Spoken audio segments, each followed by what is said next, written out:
Nigel, welcome to Waterstones. Thank you. Good to be here. Before we even begin talking, I'm going to offer you a plain, ready salted crisp.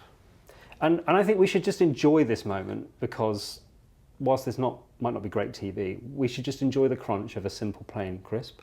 There is nothing better.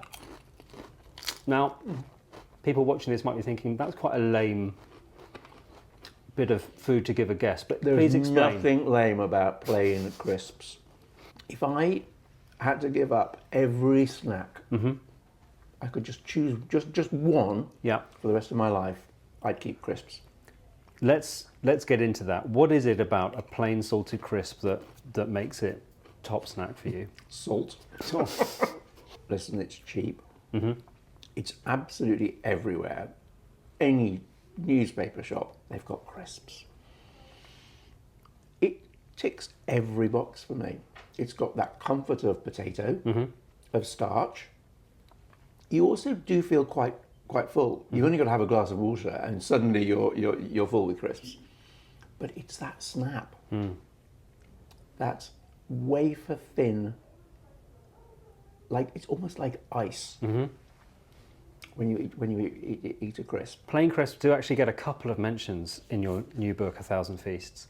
And you do go into some detail about why, so these are, we won't give the brand name, but they are an absolutely bog standard plain crisp that anybody can find in any corner shop or supermarket. Oh, those. You talk a little bit about why some of the posher versions that you can get now are actually too much, because the first one is great, but if you have quite a lot of them, they're sort of almost too thick, too oily, too much. Too heavy, too oily, too thick, too much flavouring, and just, they're almost chemical, almost chemically, MSG, just too much salt. Those little packets, those little sachets of dried soup that were so popular years ago, if you just wet your finger and stick your wet finger in and taste it, it's that flavour. Yeah. So for me, it will always be the plain crisp. I'm a big fan. I was very pleased to read that little chapter in this book. Your sort of subtitle for this book is Small Moments of Joy, a Memoir of Sorts. How would you describe this book, do you think, to somebody who was maybe browsing in a Waterstones? I hope it's a little collection of good times. I feel bombarded at the moment. There's a lot of things happening in the world that aren't good. You switch the radio on, you pick up your phone, whatever is happening, pick up a newspaper.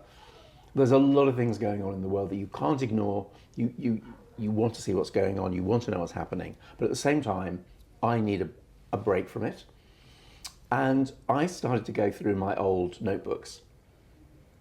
Some of them were sort of 20 years old. Some of them were illegible. But I'd written them in pencil, so they faded. And the Polaroids had faded. And I thought, there's some happy times in these books. But some of them seemed very small moments. If I was traveling, I would write down one line. And that would be it. But I could remember exactly that moment. And I knew that I'd done quite a few large recipe books. I wanted to do something different, and I looked at this collection of scribbled notes, and I thought, that's it. They're giving me joy reading them. Maybe they will give somebody else that joy as well. The book covers all sorts of topics. If you try to sort of group them even, it's quite hard, but you do sort of put them into sort of little sections that thematically make sense. And at the beginning, it's very much about travel.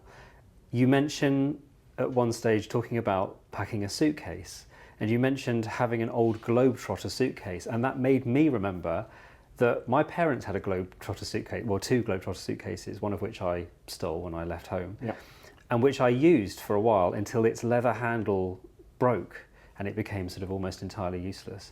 And of course, now in a day of wheelie suitcases and everything, it's still in our loft. It holds old clothes and all sorts of stuff up there. Oh, it holds much more than just old clothes. But talk to me about that sort of why a suitcase deserves, I suppose, a chapter in this book, what it is, because you talk a little bit about how you now pack a suitcase. It's not just a receptacle to take your clothes and your bits and pieces away with you. For me, it's a box of hopes and of dreams, what I'm going to do on that trip. It's also full of memories. And I'm very fond of my suitcase. My Globetrotter died. I used to collect stickers.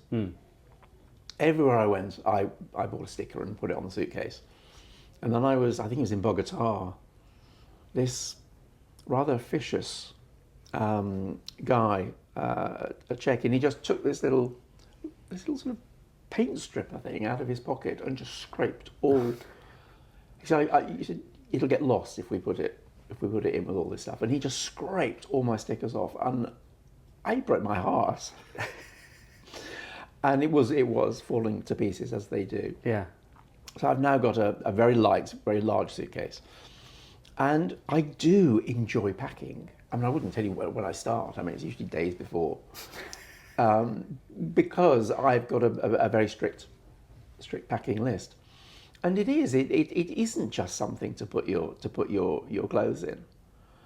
Everything, every hope, every dream, every wish for that trip goes into that suitcase. I like that you've turned packing a suitcase into an art form over the years. You've clearly travelled a lot, and one of the joys of reading this book is that you drop us into these places, and often there'll be something very immediately sensual about it, so that it'll be the taste of something that you're eating, or even often the smell or the aroma. I was really struck by the chapters where you're talking about things that we would probably pick up in our own kitchen, but you're where it actually grows. So for example, on the Malabar coast, you are there when they're picking pepper, and you talk about how it's just a completely different thing to what we're used to, even, grinding at home. Tell me a bit about that. It's extraordinary, the intensity of pepper or even ginger, cardamom, when it's not just freshly ground, but when it's almost fresh from the tree. And I hadn't expected pepper to have this almost citrus note to it. And I could bang on about it forever, but it was just taking the pepper and dry it a little bit. Yeah. And then grind it, so it was within a couple of days of being picked. And you just smell it, and there's all these notes that I genuinely didn't know were there. This sort of camphor note, and this very strong, almost treacly note, and then you've got this citrus level that's in there. All of which seems to disappear by the time you get it home, and you've just got pepper. Even the stuff I brought back. But walking into the sort of spice trading centres where they do the spice auctions, and suddenly the whole place will be filled with the smell of ginger or whatever they're selling that day, whatever they're bidding for. It'll be cardamom or it'll be cinnamon. It's such a sensual experience. This the notes that you would get normally, but much more intense and much more memorable. Together with that, I suppose that thing of sampling the aroma or the taste of something in its natural habitat, you often have these moments in the book where there's a real cultural shock, I suppose, for you as the traveller, where you are seeing something for the first time or a food for the first time where you don't know what exactly is going on or what it is, but you are such a game imbiber and eater of what's sort of on offer. I think of places particularly like when you're in Japan, there's often it feels like it's so far away from where you've come from. Tell me a bit about being a traveller, and I suppose the best way to embrace what you're exposed to. I'm not one of those sort of foodie travellers that has to eat the weirdest thing. that sort of macho thing of, oh yes, I've eaten kangaroos, whatever. I honestly, I don't approach travelling and eating in that way, but I am curious and I'm greedy. So I will always eat. I never dream of, people search for the English breakfast wherever they go. Yeah. Why get on a plane? Why bother? Stay at home. I will always eat locally, even if I remember the first time I was given a bowl of congee for breakfast, and it's very sloppy rice. It's not particularly. It's warm. It's not everybody's cup of tea. I'm like, this is fabulous. It's so comforting. It's so soothing. This is how I want to start my day. I wouldn't know that if I'd have said, do you do full English? Yeah. I will always have the local food. And sometimes, occasionally, it's a mistake, but rarely. And very often I will come home with, how can I get that here? How can I get that back home? The answer is you can't always. Right. Sometimes you can, or you can get near it. Certain things are better, like tea. You can bring the green tea home. I do. And it's always delicious, but it's not as good as in Japan. And so I ask my friends who are experts in it, how come it's not the same? Because I'm taking very great care over making that cup of green tea. Yeah. And so is the water. Right. Japanese water's different. And unless I'm going to bring that back, it's not going to happen. So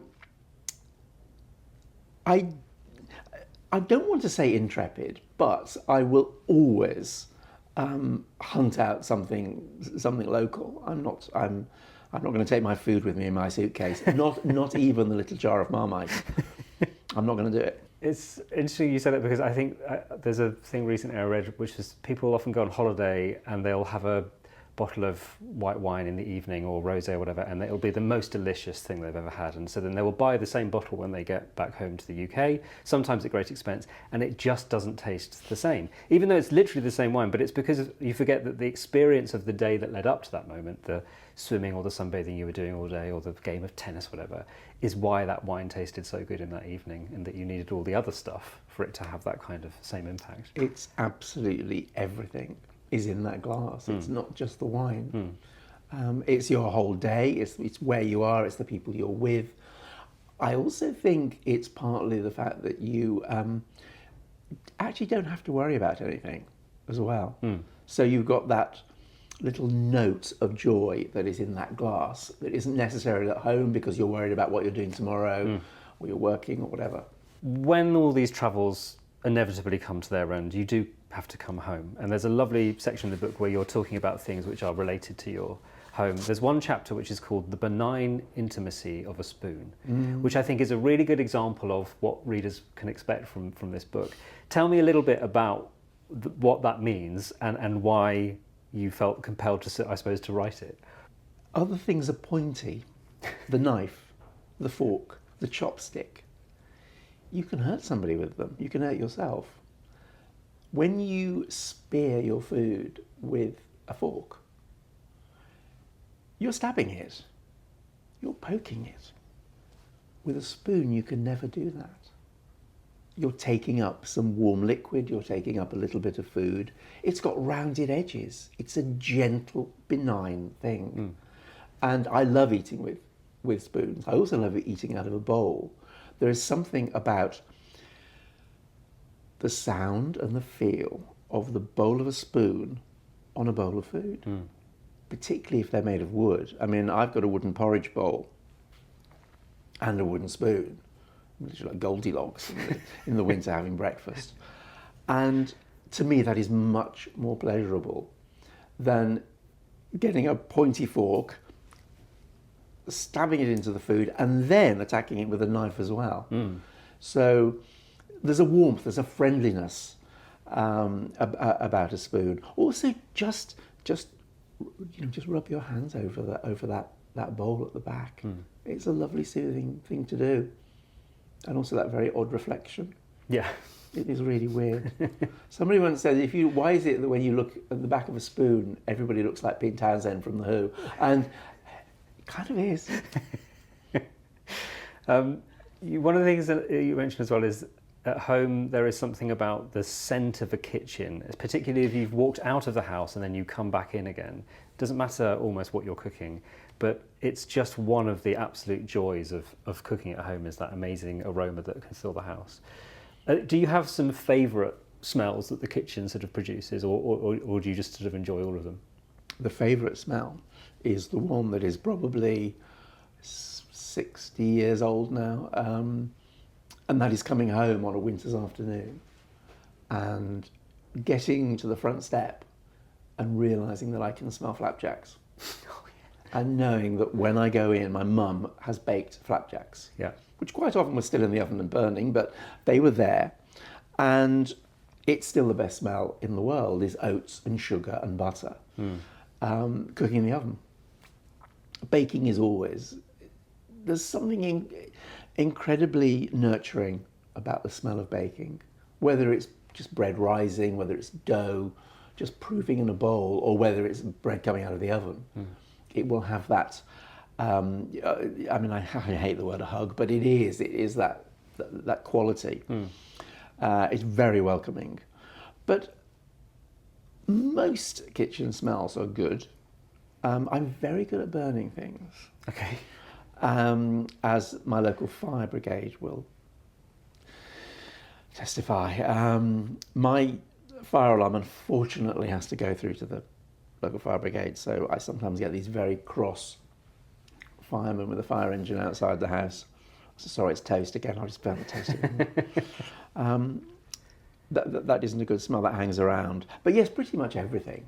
Because, one, you're being creative, so you're doing what I love to do, which is cook, and what I've always loved to do. But also that you're making something for yourself and for somebody else. So it's going to get better when you put it on the table and when they start eating it or whatever. So it isn't just what's happening now. I like a kitchen that smells of something cooking. I don't particularly want it to go over the rest of the house. No. But I do love that moment when you walk into the kitchen and you know that there's a dish of potatoes baking in the oven with cream and garlic.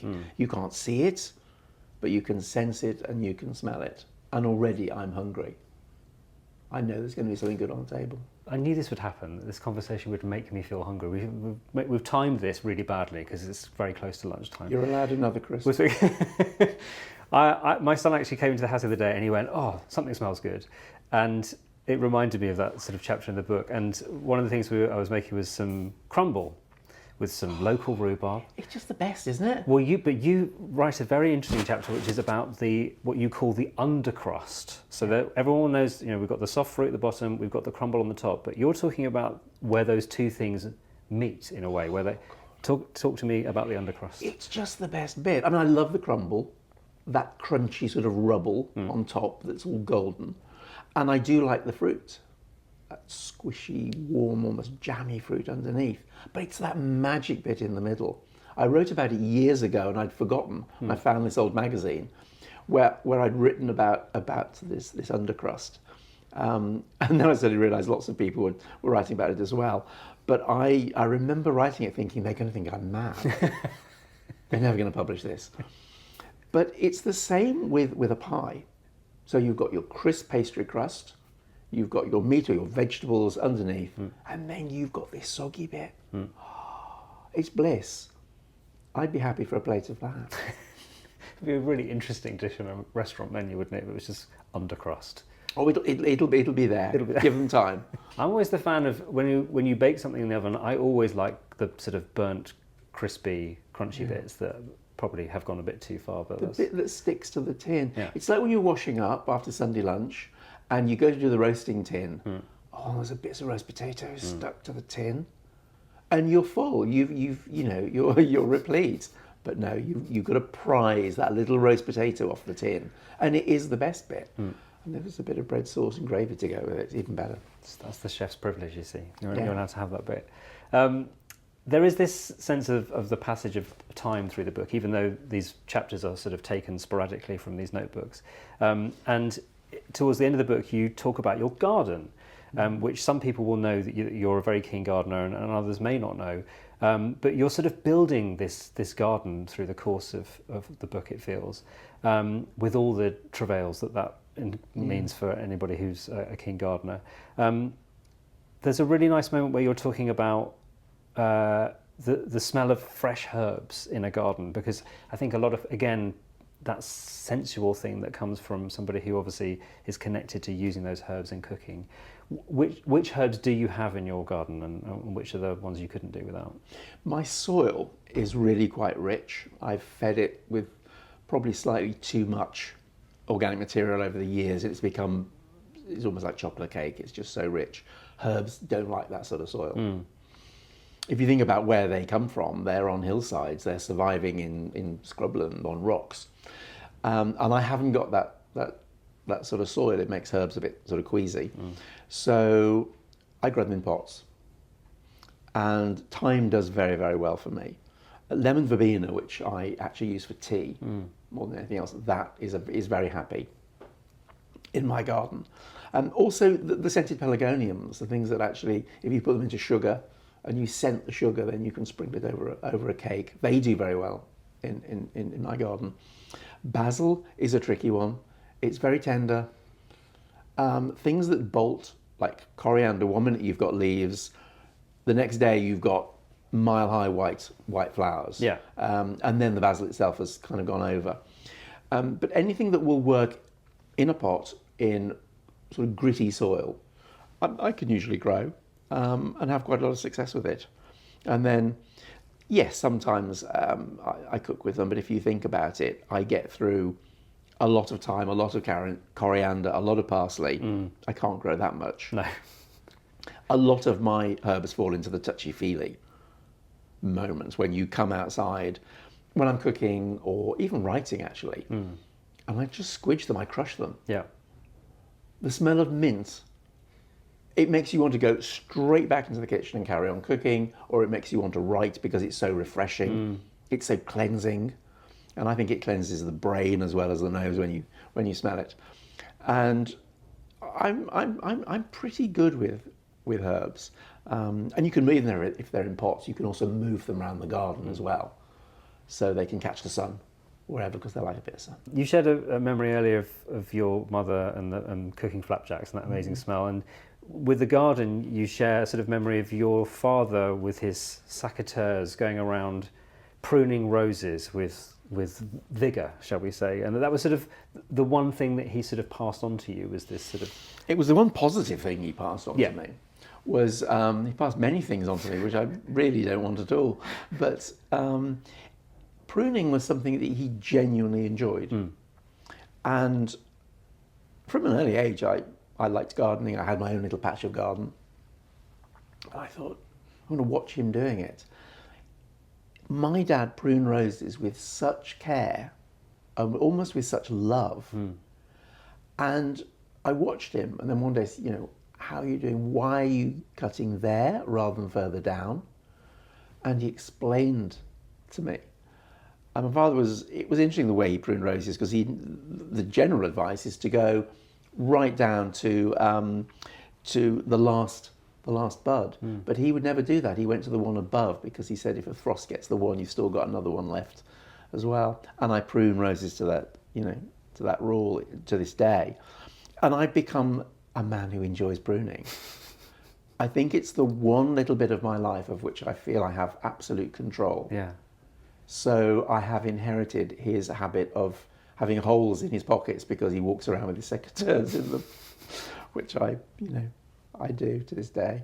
Just to finish things off and to bring things back to books, there's a lovely bit where you're talking about the particular smell of a second-hand bookshop. Oh my God, yes. And people often talk about, with second-hand books or indeed with new books, that sort of smell that is part of any, I suppose, bibliophile's arsenal. There's that sort of absolute love of that. There's often been talk about creating a candle that could create that smell for you at home. If such a thing existed, would you be a keen purchaser of such candle? Absolutely. I wear a cologne that it's where sort of paper meets ink. It smells of that moment when you're writing with a fountain pen and the ink and the paper come together. There is something, I'm surprised I haven't been arrested or at least politely asked to leave a bookshop before now, because there is something about the smell of books. I sniff books, I'm sorry. Unapologetic book sniffer. Absolutely. I'm sure there's a self-help group, to join for it, but I do. I've sniffed your books. I just can't help it. And some books are really inviting, but when then you're old, it is a very tempting smell. But a second-hand bookshop, it has something extra. It has something else, and I've never actually analysed what it is, because it's such a pleasing smell. It's a very gentle smell, the smell of an old bookshop. And I never know when I pick a book up who's had this book, who's it lived with, why is it here, is it sitting amongst friends, should I even take it away from its mates? It's been next to them for months, if not years. It is a very beautiful, very soothing, I think, it's one of the best smells of all time. The smell of a bookshop, old or new. Can I have a crisp? Of course you can. Thank you. I assume in that case that you won't mind if people pick up 1,000 Feasts and give it a good sniff before they start browsing. I'd love them to. Actually, it smells quite good. Yeah. This one. Okay, it should say that on the front. Smells really quite good. Have a sniff. Good read and a good sniff. Yeah. Nigel, thank you so much for giving me some time to talk to you about the book. It's been so enjoyable. It's a pleasure, and thanks for these.